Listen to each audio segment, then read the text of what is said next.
sleep. So I heard you guys talking that you were up till what, 3 a.m. last night doing this? So that's not exactly the best example of what you're talking about. So what I'm asking you guys personally is, was it too much stress? Is that why you stayed up so late to work on this? Because it's not for school. This is, I mean, it's a serious program, but it's more for fun and for you guys to kind of explore what you maybe want to do in your future and spark interest and stuff like that. Or did you not work on your time management? Or was it like, were you able to enjoy this and actually learn from it? Because like, you just presented, you kind of, it's an oxymoron now, because you presented what you did kind of wrong. You know what I mean? Yeah, that's the thing. We had like really tight schedules until now, and then we weren't really able to work on it a lot. I think we had like yesterday and today really to work on it. And the thing is, kind of like the environment, because everybody was up till 3. So if everybody's up, it also feels kind of weird to kind of stop here, and which is probably why like the current system will be so hard to change, because if everybody else is doing it, if you don't do it, you feel like everybody's going to have these amazing presentations, but you're going to be falling behind. So kind of like the disarmament question, where everybody should be like stepping down a little bit, because everybody was still up at 3 a.m. And if we like stopped there, we would have had a presentation that couldn't live up to standards of other people. Yeah, good point. So monitoring, all right.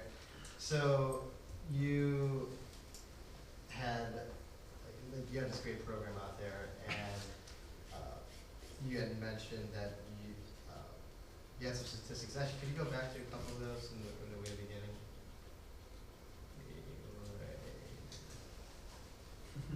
Okay. Which one? Okay, that's like around.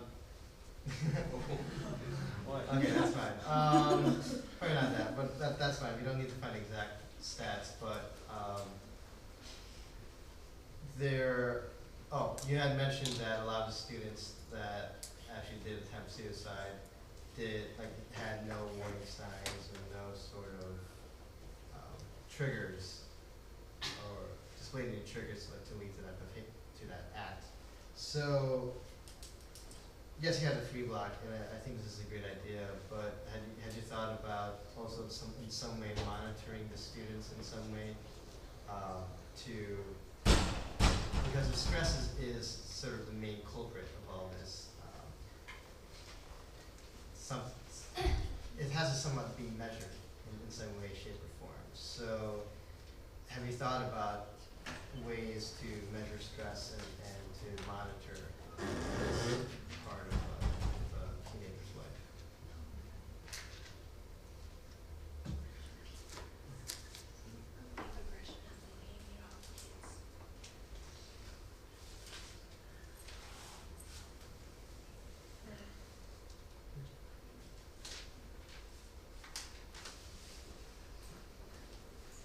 Okay, I got one again. Basically, in school, like bullying sometimes occurs because even I heard they were telling me about how like even if you like just walk down the hallway and someone go like that to you, Yeah. then and you hit like the wrong person and you Yeah. were walking by and you were just like, oh, I'm so sorry, but then that person and has like a huge like following, I guess, and then like you're picked on. You're like, oh, and they just go off on it for no reason. And in a way, that sort of aggressive behavior without like proper reason can be viewed as very like high levels of irritation, which could be attributed directly from stress. Okay. So, which is why if a lot of bullying and like aggression and there'd be fights occurring in schoolyards, which the teachers would have to break up. If the number of those reduce, if bullying is being reduced, then perhaps. Well, bullying, you can kind of like, it's kind of happened with that from, the supervisor may not be able to see it very well, but like to the general atmosphere, it may be a little different. Okay. So you say bullying is an indicator of stress. Sure. Okay. And okay. And monitoring that would Perhaps. be a way to do this. Okay. Yes. Okay. And if you thought of any other ways to as indicators for that, then that would be great as well. But that's one example. we're gonna keep it to judges' questions just because of the sake of time. And so we're just gonna keep it like that for now, all right? So let's give a round of applause for